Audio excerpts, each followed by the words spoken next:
નમસ્કાર મિત્રો, સ્વાગત અમારું મારી યુટ્યુબ ચેનલ પિન્ટુ સરકારી અપડેટમાં। આજે આપણે વાત કરીશું સ્ટાફ સિલેક્શન કમિશન એટલે કે એસએસસી દ્વારા આવેલી એક મોટી ભરતી વિશે। હા, 2026 માટે સ્ટેનોગ્રાફરની જગ્યાઓ બહાર પડી ગઈ છે। તો ચાલો આ તકની બધી જ મહત્વની વિગતોને એકદમ ઊંડાણથી અને સરળ ભાષામાં સમજીએ। જુઓ, આ ભરતી છે સ્ટેનોગ્રાફર ગ્રેડ સી અને ડી માટે અને જગ્યાઓ પણ કંઈ ઓછી નથી। કુલ 731 જગ્યાઓ છે, એટલે આ ખરેખર એક બહુ મોટી તક છે। તો ચાલો આપણે ફટાફટ આની જે મુખ્ય વિગતો છે એના પર એક નજર નાખી લઈએ, જેથી કંઈ પણ અગત્યનું આપણાથી છૂટી ના જાય। કોઈ પણ સરકારી નોકરીની અરજીમાં સૌથી અગત્યની વસ્તુ હોય છે તારીખો। જો તારીખ ચૂકી ગયા તો સમજો કે તક પણ ગઈ। તો ચાલો પાકું કરી લઈએ કે કોઈ મહત્વની તારીખ આપણાથી મિસ ન થઈ જાય। સારું, તો આખી સમયરેખા એકદમ સ્પષ્ટ છે। ફોર્મ ભરવાનું શરૂ થશે 24 એપ્રિલથી અને છેલ્લી તારીખ છે 15 મે। હા, પણ એક વાત ખાસ યાદ રાખજો, ફી ભરવા માટે એક દિવસ વધુ મળશે, એટલે કે 16 મે સુધી। અને માની લો કે ફોર્મ ભરવામાં કોઈ ભૂલ થઈ ગઈ તો ગભરાવાની જરૂર નથી। 20 અને 21 મેના રોજ સુધારા માટેની વિન્ડો ખુલશે। અને સૌથી અગત્યનું, પરીક્ષા ક્યારે? તો એ લેવાશે જુલાઈ-ઓગસ્ટ 2026માં। મતલબ કે તૈયારી માટે સારો એવો સમય છે આપણી પાસે। ઓકે, તારીખો તો આપણે નોંધી લીધી, પણ હવે સૌથી મોટો સવાલ એ છે કે આ નોકરી માટે અરજી કોણ કરી શકે છે? એટલે કે લાયકાતના માપદંડો શું છે? ચાલો એને બરાબર સમજી લઈએ। પાત્રતામાં સૌથી પહેલી અને સૌથી જરૂરી વસ્તુ છે ઉંમર।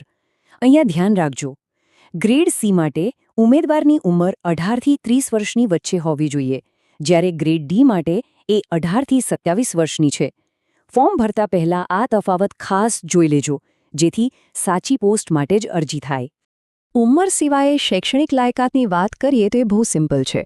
આ ભરતી માટે મૂળભૂત જરૂરિયાત એ છે કે ઉમેદવારે કોઈ પણ માન્ય બોર્ડમાંથી 12મું ધોરણ અથવા એના જેવી કોઈ પરીક્ષા પાસ કરેલી હોવી જોઈએ। એકદમ સીધી અને સ્પષ્ટ વાત। હવે વાત કરીએ અરજી ફીની। તો જુઓ, સામાન્ય રીતે 100 રૂપિયાની ફી રાખવામાં આવી છે, પણ અહીં એક બહુ સારી વાત છે કે એસસી, એસટી, દિવ્યાંગ વ્યક્તિઓ, ભૂતપૂર્વ સૈનિકો અને ખાસ કરીને બધી જ મહિલા ઉમેદવારો માટે કોઈ જ ફી નથી। એમના માટે અરજી બિલકુલ ફ્રી છે। ચાલો, લાયકાતની વાત તો થઈ ગઈ। હવે એ સમજીએ કે આ નોકરી મેળવવા માટે કયા કયા પડાવ પાર કરવા પડશે। મતલબ કે આખી સિલેક્શન પ્રોસેસ કેવી રીતે કામ કરે છે, આ સમજવું તૈયારી માટે ખૂબ જ જરૂરી છે। આખી પસંદગી પ્રક્રિયા મુખ્યત્વે 2 તબક્કામાં વહેંચાયેલી છે। એકદમ સિમ્પલ। પહેલો તબક્કો છે કમ્પ્યુટર આધારિત પરીક્ષા। જે લોકો આ પરીક્ષા પાસ કરશે એટલે કે શોર્ટલિસ્ટ થશે, એમને બીજા તબક્કા માટે બોલાવવામાં આવશે।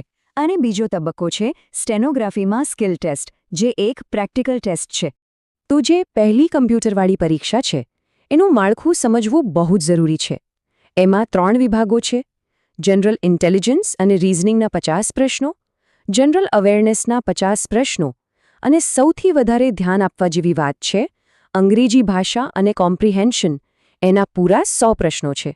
એટલે કે કુલ 200 ગુણ માટે 200 પ્રશ્નો। આના પરથી એટલું તો સ્પષ્ટ છે જ કે અંગ્રેજી પર પકડ મજબૂત હોવી જ જોઈએ। હવે માની લો કે કમ્પ્યુટર ટેસ્ટ પાસ કરી લીધી, પછી શું? પછી આવશે અસલી કસોટી, એટલે કે સ્કિલ ટેસ્ટ। જો ગ્રેડ સી માટે અરજી કરી હોય તો 1 મિનિટમાં 100 શબ્દો લખવાની સ્પીડ જરૂરી છે, જ્યારે ગ્રેડ ડી માટે આ સ્પીડ 80 શબ્દ પ્રતિ મિનિટ છે। તમને 10 મિનિટનું ડિક્ટેશન અંગ્રેજી અથવા હિન્દીમાં આપવામાં આવશે, જે પછી કમ્પ્યુટર પર ટ્રાન્સક્રાઇબ કરવાનું રહેશે।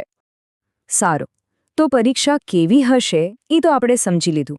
હવે આવીએ સૌથી પ્રેક્ટિકલ વાત પર કે ફોર્મ ભરવું કઈ રીતે। ઓનલાઈન અરજી કરવાની પ્રોસેસ શું છે?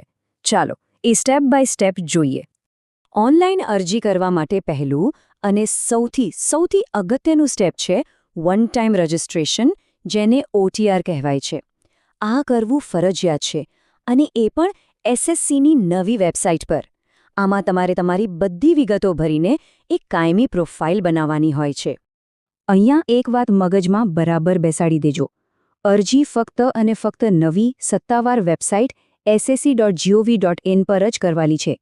જો કોઈએ જૂની એસએસસી વેબસાઇટ પર નોંધણી કરાવી હોય તો એ હવે માન્ય નથી।